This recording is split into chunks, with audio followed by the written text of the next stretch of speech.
Il faut évidemment revenir sur cette décision de Renault de ne pas coter en bourse sa branche voiture électrique. Bonjour Eric. Bonjour mon cher David. Eric Lewin, rédacteur en chef des publications Agora. Pourquoi Renault annule comme ça l'entrée en bourse de sa filiale électrique Ampère? On se pose la question. On s'en souvient, c'était un projet majeur de Luca Di Meo qui misait sur cette IPO pour mieux valoriser les atouts du groupe dans la Wattour, dans la voiture électrique. Pourquoi ce renoncement qui a été annoncé cette semaine? Alors déjà c'est une surprise, c'est une annulation du projet d'IPO 15 mois après son annonce. Alors il y a deux choses. D'abord c'est très compliqué pour les IPO après une année 2023. Déjà compliqué, on a le sentiment que ça ne repart pas. Oh, le Et CAC surtout, 40 est au très... plus haut, quasiment au plus haut le Non, CAC 40. ah mais oui, mais là-dessus vous avez complètement raison. Simplement il n'y a aucun Les projet conditions de d'IPO qui marché sont sort. pas... Non, les conditions de marché sont bonnes, mais il n'y a pas d'IPO. Il n'y a pas d'IPO en ce moment. Il ne se passe strictement rien sur le marché On a eu primaire. Donc Pluxee, c'est sûr. Pluxee qui est rentré en bourse. Oui, mais enfin non, c'est un spin-off. Attendez, vous n'allez pas m'entraîner là-dessus. C'est un spin-off et c'est beaucoup plus petit. Non, sérieusement, c'est compliqué quand même pour les introductions en bourse. Et deuxièmement, le secteur est très compliqué dans l'électrique, avec un ralentissement de la demande et surtout une très forte baisse des prix. Et le risque pour Ampère, c'était de brader la société en termes de valorisation et de voir plonger son cours. Je vous rappelle qu'à la base, on était sur une valorisation de 10 milliards avec sans doute 15% en bourse, ça faisait 1,5 milliard. Et donc Renault s'est dit, c'est beaucoup mieux d'autofinancer cette activité plutôt que de s'introduire en bourse avec un impact qui pourrait être négatif. Mais vous savez, sur le cours de Renault, moi j'ai regardé depuis lundi, ça a été annoncé lundi à 17h45, depuis l'action Renault a pris 5%. C'est-à-dire que les investisseurs se disent bien que le projet de voiture électrique va être développé en interne et pas via les marchés financiers. Donc c'est sûr que c'est un impact important en termes de news, mais en termes de valorisation boursière, ça n'a absolument rien changé pour le cours de Renault. Peut-être bien au contraire avec des investisseurs qui se disent finalement que le groupe va rester en l'état et c'est peut-être pas une mauvaise nouvelle.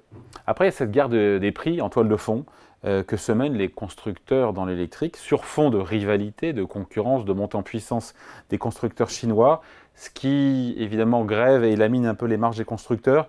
Au-delà du carreau de Renault, hein, ça se paye en bourse aussi, on le voit. On voit Tesla, encore une fois, qui a beaucoup baissé, 25% de baisse depuis le début de l'année. Bah écoutez, en fait, tous les constructeurs sont dans une espèce de course au prix. Alors, si on prend Tesla, la stratégie de Tesla là-bas, c'était d'augmenter, d'arriver sur le marché avec des prix très forts pour finalement créer une certaine accoutumance de la part des consommateurs. Et puis maintenant, patatras, on change complètement de stratégie. Prenons le modèle Y. Il vaut 38 000 euros. Il a baissé en France de 12 000 euros en l'espace d'un an depuis janvier 2023. Et ça se voit sur les résultats de Tesla. Quand on regarde Tesla sur 2023, c'est plus 15% sur le chiffre d'affaires à 82 milliards de dollars. Mais la marge opérationnelle, c'est-à-dire la rentabilité opérationnelle, c'est-à-dire la rentabilité d'exploitation, est passée en un an de 16% à 8,2%. Et qu'a dit Elon Musk? Il a dit que les années de croissance de 30 à 50% sont derrière le groupe.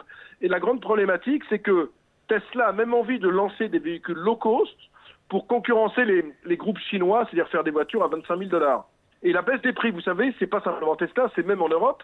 Prenons Volkswagen, il baisse les prix de ses voitures entre 6 000 et 11 000 euros selon les modèles.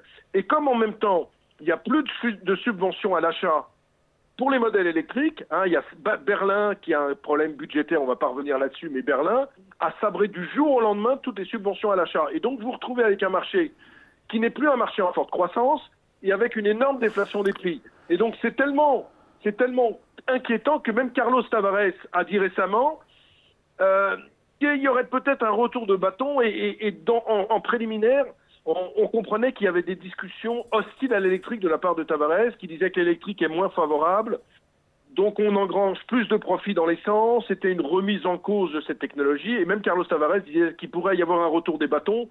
Le retour de bâton, c'est quoi? C'est la victoire des populistes en Europe, aux européennes, et la victoire de Trump aux États-Unis en novembre, qui ferait qu'on reviendrait peut-être sur la voiture électrique, c'est-à-dire peut-être qu'on reviendrait sur cette notion de tout électrique. Et donc, on a vraiment des balbutiements en ce moment et des problématiques. Et je vous disais, le contexte boursier est compliqué, moins 25% pour Tesla depuis le début de l'année, moins 15% pour Nikola, on est également aux États-Unis, moins 35% sur Rivian. C'est un groupe également américain. Les Chinois, c'est entre moins 10 et moins 30. Justement, c'est intéressant, pardon, Eric, les constructeurs automobiles chinois spécialisés ou pas dans l'électrique, est-ce qu'ils sont eux aussi à la peine? Parce qu'on dit que ce sont possiblement les grands vainqueurs dans Bah, l'électrique. écoutez, en fait, c'est les grands acteurs dans l'électrique parce qu'ils arrivent avec des prix bradés, parce que là-bas, on sait très bien qu'ils sont ultra subventionnés. Maintenant, en bourse, ça ne paye pas non plus, parce qu'on se rend bien compte que c'est ultra compliqué Je et que pense à même si vous BYD, arrivez le plus avec gros, Build Your Dream, ben, BYD, c'est -10, NIO, c'est -30, parce depuis le que début de l'année. depuis le début de l'année, les investisseurs ne sont pas dupes et estiment qu'il y a une telle déflation dans le monde de l'électrique avec une problématique, c'est qu'ils font des financements de plus en plus importants, que personne ne va finir par gagner de l'argent dans cette activité. Parce que Tesla, par exemple, s'il continue sur ce rythme, c'est pas 8% de croissance en 2020, c'est pas 8% de marge, pardon, en 2023, c'est plutôt 4% de marge. Et donc, les constructeurs chinois, c'est la même chose. Donc, on se rend bien compte que même si on va vers le tout électrique, puisque je vous rappelle que en Europe, la fin des ventes de voitures thermiques, c'est d'ici 2035, donc c'est dans 10 ans, on se rend compte que non seulement l'électrique est beaucoup moins profitable, mais surtout que c'est ultra concurrentiel dans un positionnement de déflation. Par exemple, que font tous les groupes? Les groupes, ils baissent leur prix pour gagner des parts de marché. Une fois qu'ils auront gagné des parts de marché, il y aura une espèce d'accoutumance. Sauf que, mon cher David, c'est vrai, mais en termes de rentabilité, ça va être compliqué. Donc c'est pour ça que les groupes se sont effondrés et qu'à la limite, Stellantis et Renault tiennent bien depuis le début de l'année à Paris parce qu'ils ont un positionnement encore sur les moteurs à essence où on gagne beaucoup d'argent. Ouais. Avec, vous l'avez dit, mais il faut le rappeler, un freinage des ventes qui est prévu partout. Je voyais UBS qui nous disait que après 50% de hausse des ventes sur le marché américain des voitures électriques en 2022-2023, la croissance sera seulement de 11% aux États-Unis. Freinage aussi en Europe, notamment après la chute des subventions. Il y aura des baisses de ventes de voitures électriques prévues en Allemagne cette année. Oui, l'Allemagne, c'est -14. La croissance aux États-Unis, ça revient à 11. L'Europe risque de patiner. Donc, c'est un secteur qui est extrêmement compliqué. Et si vous voulez, c'est plus l'Eldorado attendu. C'est-à-dire que c'est sûr qu'on va vers le tout électrique à terme, mais on gagne plus d'argent. On ne gagne plus d'argent. Vous savez, c'est la même logique que sur les bornes de recharge. Tout le monde a voulu créer des bornes de recharge pour les voitures électriques, mais très peu d'acteurs gagnent de l'argent. Ça consomme beaucoup de capex, ça consomme beaucoup en dépenses d'investissement, mais la rentabilité n'est pas là. Et donc, c'est ce qui se passe de plus en plus, et c'est pour ça que Tesla, qui était dans les 7 magnifiques, vous savez, la grande expression aux États-Unis où on mettait Amazon, on mettait Meta, on mettait Nvidia, on rajoutait Tesla, n'est plus dans les 7 magnifiques, parce que depuis le début de l'année, autant toutes les autres techs se tiennent bien, je pense notamment à Nvidia, je pense notamment à Amazon. Du côté de Tesla, c'est beaucoup plus compliqué. Et même Elon Musk, qui en général était un optimiste invétéré, commence à dire oui, on va vers des baisses des prix, oui, je vais faire des modèles low cost, et oui, la rentabilité va en souffrir. Alors Tesla, bien sûr, va tenir, parce que Tesla, c'est Tesla, mais en termes de rentabilité, c'est différent, et moins de rentabilité, ça veut dire quoi, David? Ça veut dire des valorisations boursières qui risquent, pour moi, d'être encore sous pression. On fait quoi en bourse sur ces champions de la Wattour? Eh ben, écoutez, quand vous voyez par exemple M. Carlos Tavares qui dit, écoutez, moi je n'exclus pas une fusion, parce que moi, Carlos Tavares, j'estime que par exemple Renault est 3 fois plus petit que moi en termes de vente de voitures, que moi je suis très gros aux États-Unis. Vous dites que peut-être que Stellantis a un rôle à tenir. Moi je crois que Stellantis, il faut toujours en avoir en portefeuille. C'est un type qui va entre 3 et 4 fois ses bénéfices. Sur Renault, je serais un peu plus mitigé parce que j'ai le sentiment qu'ils sont quand même un peu en retard dans la course au gigantisme par rapport à Stellantis. Et puis Carlos Tavares va partir de Stellantis en 2026.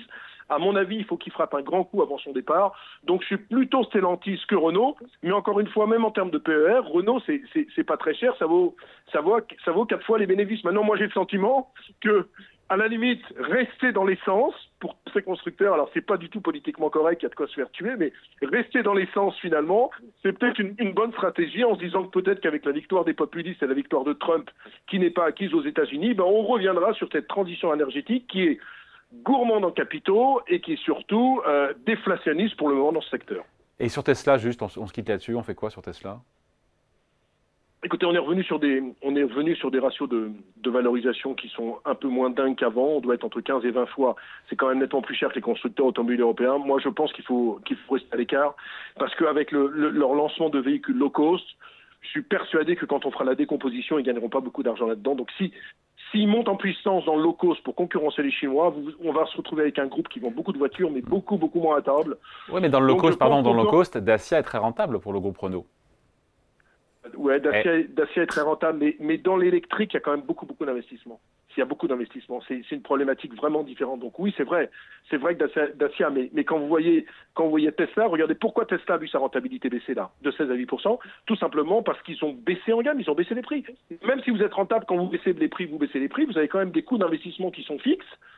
Alors, vous pouvez les baisser, il y a des effets de levier, vous pouvez diminuer votre point mort, mais vous êtes quand même dans des points morts élevés. Donc, Tesla, très beau groupe, très bien géré. Maintenant, j'ai peut-être une petite inquiétude sur la rentabilité. Il faudrait peut-être attendre que ça baisse entre 10 et 15% avant de revenir dessus. Allez, merci beaucoup. Point de vue signé Eric Lewin, rédacteur en chef des publications Zagora. Merci Eric, salut. Salut David, merci.